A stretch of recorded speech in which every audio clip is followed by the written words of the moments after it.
We are Steve and Jill. Together, we've been buying and reselling land since the 90s. Our data-centric approach leaves our buyers asking, how can you sell it so cheap? Here on the Land Academy Show, We answer that and more. Jack and Jill here. Hi. Welcome to the Land Academy Show, entertaining land investment talk. I'm Stephen Jack Butello. And I'm Jill DeWitt, broadcasting from the Valley of the Sun. Today, Jill and I talk about assessing your professional life at the end of 2022. It sounds a little bit, it's high level. We're going to make it like, Stephen and I come at things differently. Yes, we do. And that's what I'm trying to say. I wonder how it's this topic's going to go today. Here's what's going on with me right now. I just had a little bit of a panic because I'm like, crap, am I getting assessed here on the air? Like, I don't know. Like, are you serious? I don't know. When do I ever assess you? Well, I just wondering what questions you're going to ask and how much you want to know, because I did not prepare for this. Jill, are you happy in your professional life? Yeah. It's okay. That's it. Thanks a lot. Should I have written an executive summary before I sat down? Are you more or less happy with your professional performance this year, 2022, or 2021? This year. Absolutely. Keeps getting better. This isn't, it's not church. No one's judging you. Oh, God, thanks. I wasn't sure. You're the only person who can say, yeah, I'm doing pretty well. I'm going to do a victory lap. Or I got some work to do. Okay, thank you. That's it. Nobody else can do that. That's fair. Whew. Good, because I do not have my executive. I have notes, but I don't have an executive summary. Jill's joking.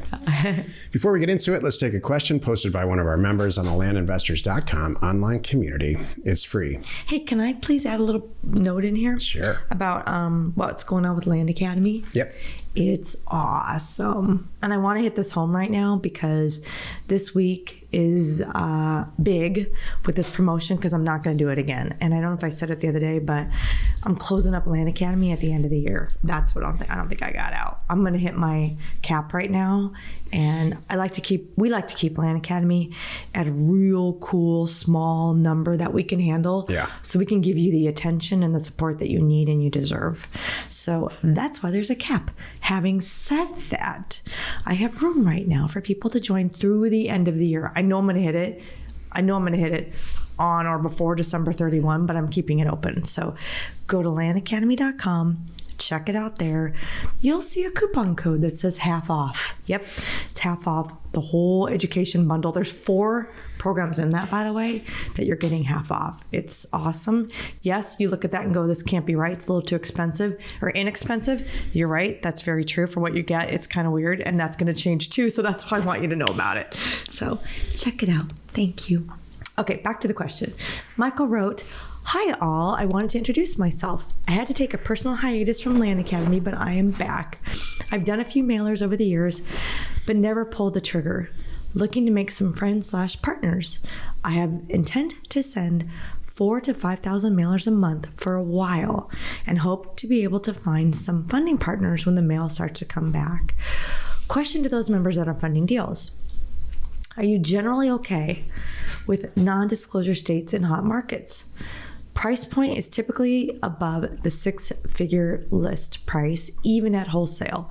I have a real estate agent friend in the area. Just realized my handle is not descriptive." I don't know what that means. I don't know. But I'm like, yes, and yes. I'll do all that. I'm comfortable. So whatever you find, I'll do. I've been in acquisitions my entire life. And my first acquisition experience was when, this is way back in the day when I was a commercial real estate broker, acting as an acquisition specialist for long-term care owners. So nursing home operators and owners that some of them are publicly traded on Wall Street. They all had an acquisition criteria. I called them and said, "Hey, what's your acquisition criteria?" And they said, we buy long-term care facilities.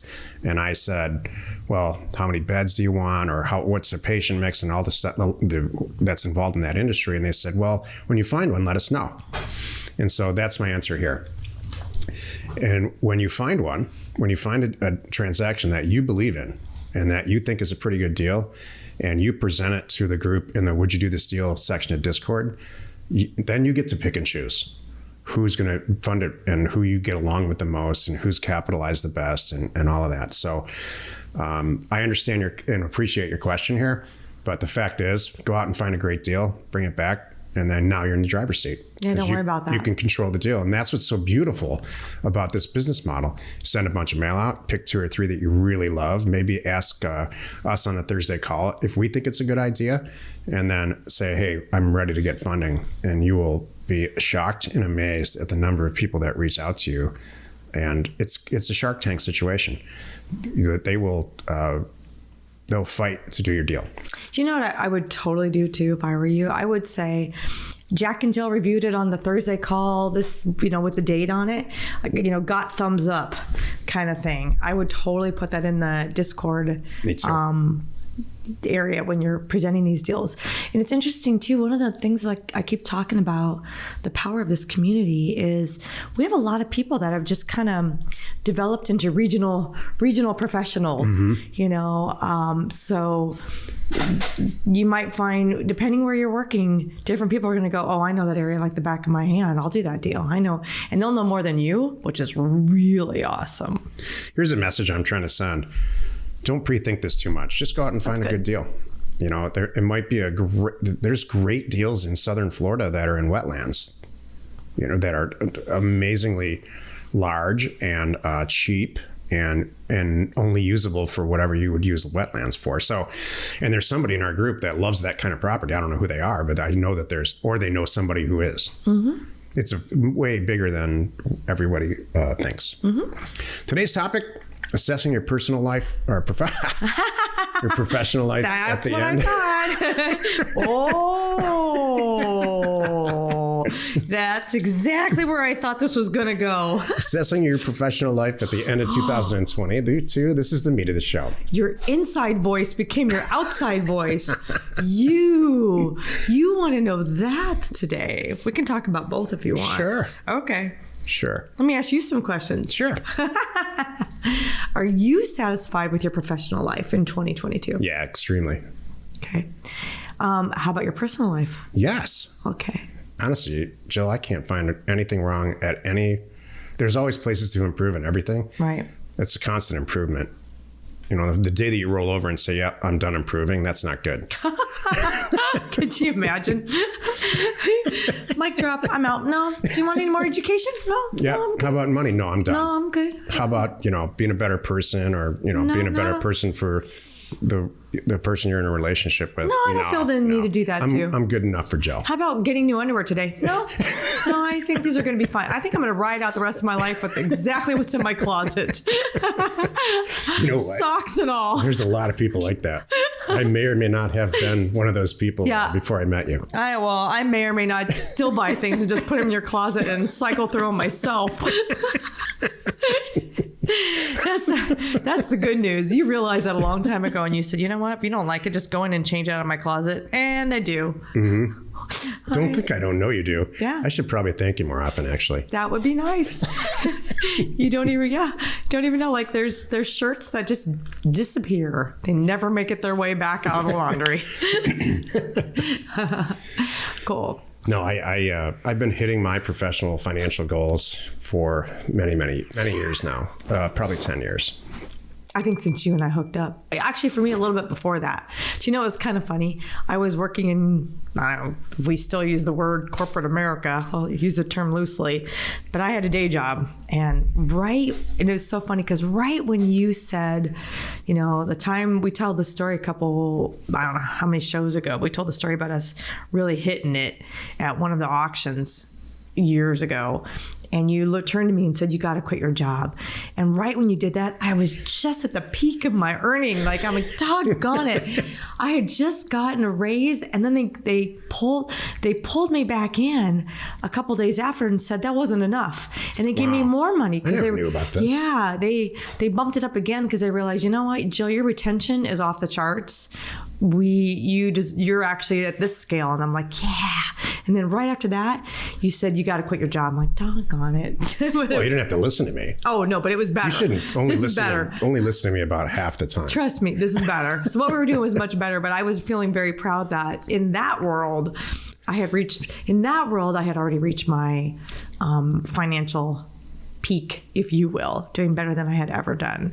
And then to step into our world as a full-time investor, it just keeps getting better. Yeah, it does. You know what keeps happening? And it's great because I look around Land Academy and you know who you are, that you're doing the same thing as me. You find you're doing less deals and making more money. Like, adding a zero is getting even easier. Yep. And some of these unique properties and different zoning and things that we are opening up to and learning more about, just making more money and I'm working less. You know, we used to poo-poo. One of my funny things too is that if you've been listening to us for a while, it's been going on 8 years now. We used to really poo-poo real estate agents and brokers hard. And you know what? It was deserved, especially back then. We didn't have anybody, you know, they weren't working for us kind of thing. And now there's really become a really good, healthy community of land-focused brokers who I love and who do a really phenomenal job of making it so I do no work on the sell side. None at all. It's awesome. I don't know what else to say about goal setting. It's you know what really stuck with me on the last call that we did on Thursday was we have members, the Lathis couple, Carl and Sam, and we asked, you know, we went around the room and said, how often does everybody plan? And Jill and I said, well, we have I plan all the time. Plan money and review it and see how much money we're making or not making and make adjustments as needed pretty often. But together, I bet Jill and I sit down maybe 4 times a year, maybe 3, try to do it every quarter. It's always in the calendar, but whether or not we do it, what ends up happening is like, yeah, we don't need to review anything. Everything's great. And she says, great. One less meeting for me today. Totally.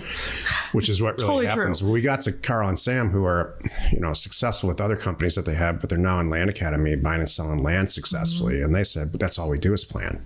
Yeah, like every day. I thought that was really cool and interesting. Like, that really struck me because I really think that that's part of, there's some people that are so ultra successful in Land Academy. And there are some people that are just, they're as successful as they want to be. And, but Carl and Sam, they want to take this to the moon, and that's what this takes. It takes planning and teamwork and a constant adjustment until you get there. Awesome. Which is, I look back, that's what we used to do. We did. That's so true.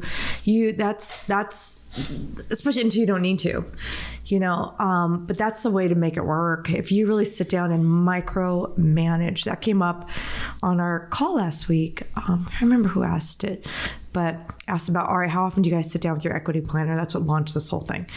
And if you have that equity planner kind of open and running on your desk, right, you know exactly what goals you need to hit. You take your year goals, and you have monthly goals, and you have weekly goals, and then you have daily goals. And I'm sure that's what Carl and Sam do. And so if you micromanage it like that, you can't fail.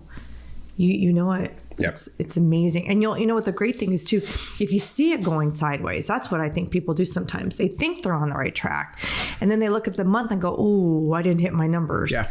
So you can't, if you micromanage it, you won't have any surprises like that. This is a business model, very addressable. Yeah.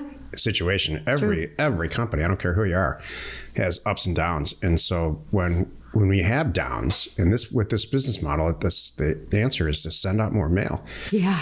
Or to go back through your records on the property and the owners that you've talked to in the past and say, hey, I'm just calling back. I know that you wanted 50,000 and I was at 22,000. My offer's still good at 22,000 if you'd like. It takes that.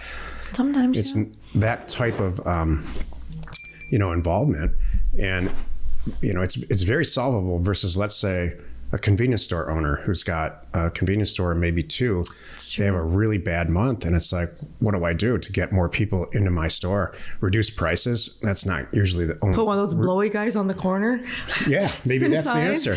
I mean, my point is, you have for many business models, you don't have the control that you have with this business model to change it. Isn't that great? Boy, that's a good thing to end on. Yep. Happy you could join us today, 5 days a week. You can find us here on the Land Academy Show. Tomorrow's Jack Thursday, and I'm going to talk about how money is a terrible manager. You are not alone in your real estate ambition. If you let money manage you, It will eat you alive. Yeah. You need to manage it. Exactly. That's good. You need to whip it into shape constantly, or it will control you. Yeah. That's good. Hey, thanks for tuning in. By the way, just so you know, a reminder that we would love to connect with you on Clubhouse. So go online, check out the Clubhouse app. It's like a live radio thing right on your phone. And you can get Jack and I on the first and third Thursday of every month at 12 o'clock Pacific time in the Land Investing Club. So go on Clubhouse, find us, follow the Land Investing Club, and you'll get notified when we go live, and we could chat with you a couple times a month outside of all this. It's really, really cool too. We're Jack and Jill. Information and inspiration to buy undervalued property. We hope you find our content valuable, and we appreciate your support. If you have not already, please check out our channel and hit the subscribe button. And your comments and suggestions help us to create the content you're here for. Hitting the like button helps to support our channel's algorithm and gauge your interest for future shows.